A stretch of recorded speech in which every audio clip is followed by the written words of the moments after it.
Hello and welcome, ladies and gentlemen. This is the one, the only, the Azothan, back with more Azeroth. Oh, I did. Okay, let's just go ahead and hello and welcome, ladies and gentlemen. This is the one, the only, the Azothan with the IET 2014 quarterfinals. Very excited to see what's going on here. The game today, in the red trunks, Yumiko to be playing human. And in the teal trunks in the south, it's going to be a VG's 10 WoW Infi. We're going to say VG's Infi versus G4's Yumiko. So Yumiko and Infi. They're both human. Oh, they're both human. Mirror matchup today, and we're going to see, oh, alright. Archmage for red. Actually quite a bit ahead of his teal enemy. He's going to get that out very early. And we can see his units, but unfortunately his farm and barracks are a little behind. But here he is, first farm up, so yes, red soundly in the lead right now. Barracks is late, but that's it. He's going to have the hero out early, and we'll see what skill he decides to use. He could choose to get Blizzard, though that's rare. He could also choose to go for the Water Elemental. Very good choice early on. It gives you a creep, it's something to tank, it's also just another unit to block with bodies. It's awesome. Okay, a little sneaky thing coming out from Infi here. Infi bringing his unit back with all the information. That would suck if your unit had to get all the way back before they could tell you what they'd seen out there, so like technically they're blind. You don't know why your unit's dying, so you immediately when it takes damage you have to send it home. It'll be like, I saw a rabbit and it bit me in the leg, and you're like, oh, I thought it was an army. Dude. Red losing Yumiko. Yumiko's gonna unnecessarily, don't lose unnecessary militia. Alright, very nice there. Makes it stop. And again, remember, things like Witty told me, if you make your unit temporarily attack your own unit, the bot will think that you're fighting with it, and it will stop attacking that unit. So if it's low, and Boots of Quotha +6 for... Did they mirror it up? They mirrored it up. It's going to be Archmage. But Red's already at level 2, and Teal's at level 2 now. Chooses to go for an expansion. We're seeing same use of militia, everything going on, although Teal seems to have a better grasp on things than his red opponent did. It's red versus blue, and blue versus red. It's blue versus red, and red versus blue. It's me against I, and I against you. I think I have that right, but any other red versus blue fans, please feel free to let me know. A stunning amount of footmen already out for Teal here. Probably wouldn't be a bad idea to get defend, given the fact that we know for a fact musketeers are a very good unit. Riflemen always get produced, and once you know your unit, your opponent has an Archmage, you gotta counter the Water Elemental as well. Any information for red? No, Yumiko. No information gained yet as far as I can tell. Oh, gee. Yeah, Yumiko. Hasn't even seen the base. He's seen a tower. I don't even know how he saw that tower without saying... Oh, okay, now it's filling in. Good. That's wonderful. Yumiko. What are you going to spot, buddy? What are you going to spot? Arcane Tower, that's a perfect answer. The Archmage, if he gets within range of that, is going to be countered heavily. His own mana regen will work against him as it will burst and combust that mana. But the Water Elemental does so much damage that it's almost crushing this Arcane Tower before it can get up. It will die. Teal's going to hold this. But man, if he'd had 2 of those Water Elementals, that tower would be dead as balls. And now a big clogging of all the peasants just milling about confusedly as out in the fields red and teal battle while I stupidly just look around a base. Welcome to Azothan's channel.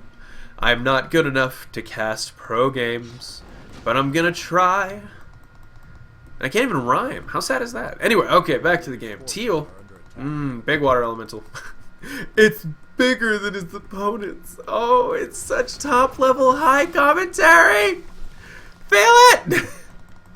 Alright, red now. Just playing Ring Around the Rosie with Infi.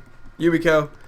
Getting an Arcane Vault. Extra towers. Arcane, both of them, of course, he knows. He wants to counter not only the summoned units, but the Archmage. Good call. Standard. I mean, I didn't know to do it. I just now thought of it when they did it. And I realized, oh, that is a good choice. I cannot in any way guarantee you I would have made that choice on my own independently without having seen someone do it first. But I'm going to act as though I'm good enough, and it's really obvious. Come on, guys. Seriously. Red, gonna be pissing people out. He gets out. Oh, the Forest Troll Shadow Priest. He's gonna deny Teal it, but Teal's gonna take it from Red. He does. Forest Troll Berserker comes out. Red maybe pushing a bit too much here, although Teal gonna lose his Water Elemental. Bam, it goes down. And now the Archmage being chased. Archmage, very good unit because of fast attack speed. Being on a horse, apparently very advantageous in the early game. He's fast, he regens his mana, he's a nightmare. But Teal, a lot more footmen out on the field than Red has. But Red somehow keeping Teal on the defense. I mean, look at this. The amount by which Teal outnumbers Red in this conflict is silly. If Teal would only realize, turn around, and just start slapping him up, that it would be over completely. Except for the fact that his heroes die. That part does suck. That part is not, in fact, in my imagination. Is he going to get... Oh. Red attacks it and then leaves these units behind to attack Teal. He's going to force the scroll. I like it. Red now, though. Yeah, taking the damage. Taking too much damage. Teal's going to get this, though. And the Archmage. Now Red knows exactly where he is. He may force the teleport. I take it back. He didn't scroll. But now he's going to have to. If he... Oh, Flame Breath could change it. Landazar uses it, but he's trapped. He's trapped. He's not getting out. Teal could do some damage, but no, he's trying not to lose the footman. Red, Yumiko, get those ogres off your units. Teal, actually in a very good choke point right now, but if he gets surrounded, it could be the end for him. Oh, Flame Breath to push the issue. Red, oh, a little bit too late on that one, Yumiko. I don't know how that turned out for Yumiko, to be completely honest. Back at home in both their bases. Tech keep already up. Keep Tech already up. 2 Arcane Sanctums. Red going heavy casters. Of course, that makes sense with his Arcane Archmage build. Arcane Sanctum up as well for both of them. For Teal, mirror builds all game, guys. It's just Archmage, double Arcane Sanctum, double Arcane Sanctum. We'll see what he goes into, whether it's going to be heavy Sorceress or Priest. Possibly Dispels. That would be good. Just for what we're seeing. At the very least, yeah, you know your enemies. Of course, Priest Dispel is going to be on the main menu. You're also going to want anything that has single target Dispels because Dispels are a little bit too imprecise for this game. They're okay in Azeroth Wars, but in a pro game like this, you got to be cooler. Oh, and Defend already up. Footman taking like 10 damage per hit from that troll. Keep him alive. Ogre Magi, if it turns to hit the right unit, it could 2-shot it. But I'm sure it'll just die without doing any real damage as Teal cleans up his own Ogre camp, picks up himself. What did he get? Got Gauntlets of Ogre Strength, extra health, teleportation, boots of speed, Clouds of Attack +9, making him a bit more of a threat. Red, what kind do you have to... He's got Clouds of Attack +6, Belt of Giant Strength +6. That's it's quite nice for the health. But he's only at the same level, and that's... Look, he's at the same health, and he's a level behind because of that belt. When he gets up to level 4, he's going to be pretty far ahead. And Red keeps it alive, barely. Priest already out. Teal, how aggressive are you going to choose to be? Second hero could make the difference, and it may very well with Storm Bolt. Ooh. And knowing those casters are going to be on the field, that Shockwave is going to be a problem as well. Thunderclap, rather. Alright, there you go. Teal running through the middle of Red's army and a creep camp. It's just chaos. This game is just chaos. It's just, hey, Red's attacking a creep and Teal's going through it. Or Teal's attacking a creep and Red's doing something through the middle of it. And it's just constantly that, and it's stressing me out. That Panda's really waddling his way along. I do not feel that. But Teal feels this, losing no units and killing plenty of gnolls. Gnolls and ogres, that's all we're seeing on these maps. And is he going to get out of there before? Yep, no, he's not invulnerable. He teleports to that unit. He's completely fine. That's super useful. That is really good. Alright, let's see what's going on. I mean, it's not... Yeah, it's very, very useful. No wonder they put something like that in Broken Alliances, because it is needed. You want to keep any chance of keeping your hero alive, that's completely needed. And there we go. Red's going to kill off the southernmost camp on his side of the map. Huge red base, 2 Ogre Magi, Priests. No problem for him. Even the Footmen are going to stay alive. Not a single one dies. Teal. Goblin. Clearing out the Goblin Merchant. Red giving most of the... Oh, wow. Robe of the Magi. Talisman of Evasion. I don't know if that does not stack with Evasion or Drunken Baller. But what it does do is it frees up extra item skill point slots to put things into other stuff. And Amulet of Spell Shield. Wow, Belt of Giant Strength. This Pandaren is awesome. Level 3 and already 1,000 health. That is a tank of a unit. And once he gets the right engagement that he's looking for, I don't know if Teal's going to have the answer for that. He does switch over the gauntlets. I mean, they're actually both very close to each other. 50 health difference between the two. Modi Stonesmith and his Pandaren counterpart. Red manages to catch. Oh, so many footmen out here. That's going to be a nice pickup for him. Drunken Brawler does slow units down even more, and a bit of a hump fest going on there. He's just, what's he wait? Okay. Could have saved the mana, I guess, but he doesn't need it because he's got a bloody goddamn Archmage. Arcane Tower's doing a little bit extra damage. They're special. And it's going to die before anything happens. And they get a hell out of dodge because now Spellbreakers are here. And Spellbreakers mean that he can capture your mana. Isn't that awesome? He can even capture control of your water elementals. Isn't that awesome? Oh, if he wanted to. If he wanted to. Is he researching it? Nope, just keeping... Okay, that's fair enough. Any research, interesting research is going on over in Teal's base right now. Nope, keep finishing up the Torn Mill. He's going to get Iron Plating, level 1. Teal expanding to the... Oh, alright, expanding to a little bit to the north. Fresh base, single Arcane Tower, makes sense. I always would have thought Arcane Towers sucked, but after seeing how people use them and what they can do, I gotta say Arcane Towers are pretty great. The right situations, they are just the right thing. And Ogre Magi gonna get wiped out. Now the Spellbreakers are here burning the mana off Ogre Magi and other spellcast. This is gonna be this is just mirror match. Spellbreakers versus Priests. And Spellbreakers versus Priests. He's gonna teleport out of there. Oh, he misses the Tome of Agility and goes on the Polo. He's like, I need it all, dude. I need all the armor and stuff. I gotta be really tanky. And he's aiming to be pretty tanky. Level 4 yet on you, buddy? Yes. 25 health away from the Pandaren. Very proud of him. I want to see the Pandaren go up. Come on. Get more experience. Blam! No, one more. I believe in you. Level up for me, buddy. Nothing? No, he could get it from this unit. If he kills off the Spellbreaker, he'll be... Oh, he's level 4. Wow. 70. I'm just comparing health points at this point. Spellbreaker, actually a really good choice to go over here. Arcane Towers, if they did magic damage, wouldn't be able to hit these, but seems they do piercing. Wow, they do no damage to these Spellbreakers, guys. It's obscene. Wow, he's doing 4 or 5 per hit. Meanwhile, this entire peasant line is being slaughtered. And Red, he's trying to force an engagement, and he gets it. But the Goblin Zeppelin could get... Damn it, a spell went off. Blocked by the Spell Amulet. Another 60 seconds, he'll have another one. 40 seconds. And Teal is completely... No, there we go. The Militia coming out to chase away the Spellbreakers. Militia do counter Spellbreakers. As silly as that sounds, it's very true.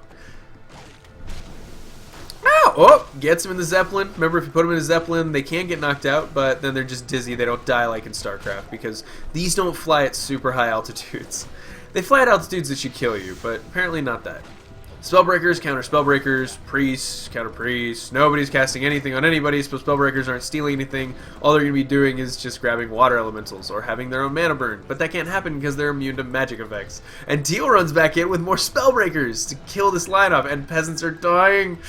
So many peasants are dying. This is the most effective harassment I've seen, and it's so great. Oh, Red now in an engagement against Teal. I think Teal has got the angle. He's out in the open. Teal's coming from many different angles at once, actually keeping these units busy. Oh, Teal's going to target down a single priest here and there. He's got the Town Hall. He's wiping out his opponent.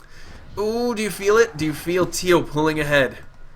Maybe not. Look at Red rallying. Teal, reinforcements coming through if he can catch them out of position. Agni Stonesmith never going to have any mana for anything ever again. Arcane Tower goes down. Red loses a single unit, but he decides it was worth it. Spellbreaker, are you going to pull it back in micro? No, fuck it. Let it die. There we go. Polo. Doing the damage. Doing what he can to the priest in the back line, at least. Everything else is magic immune. Water Elemental goes down. Red continues to push. Teal might be on a little bit of a back foot. Red sending things over here. Maybe things can help. Militia, it is. Okay, Militia, he's forced to abandon lumber operations to try to save that base. That is really, really a thorn in Red's side, and it may be the thing that turns the tide of the battle, because Red's going to be lacking in income right now. And he's got nothing. He's got his main base. He's only getting 7. This has been completely locked down. And red continues to mine completely happily from this, or teal rather. 10 wow Infi. Infi is completely fine against Yumiko. Yumiko, how? Ooh, Yumiko gets a nice hit off there. And the priest in the back could die, but no, they're just going to heal themselves back up. But this Polo Panda Bear Baker Bear is so strong. Holds the line, teleports out. He's gonna kill off these damn spellbreakers. He's losing his mind. He's like, get the fudge back here, bro.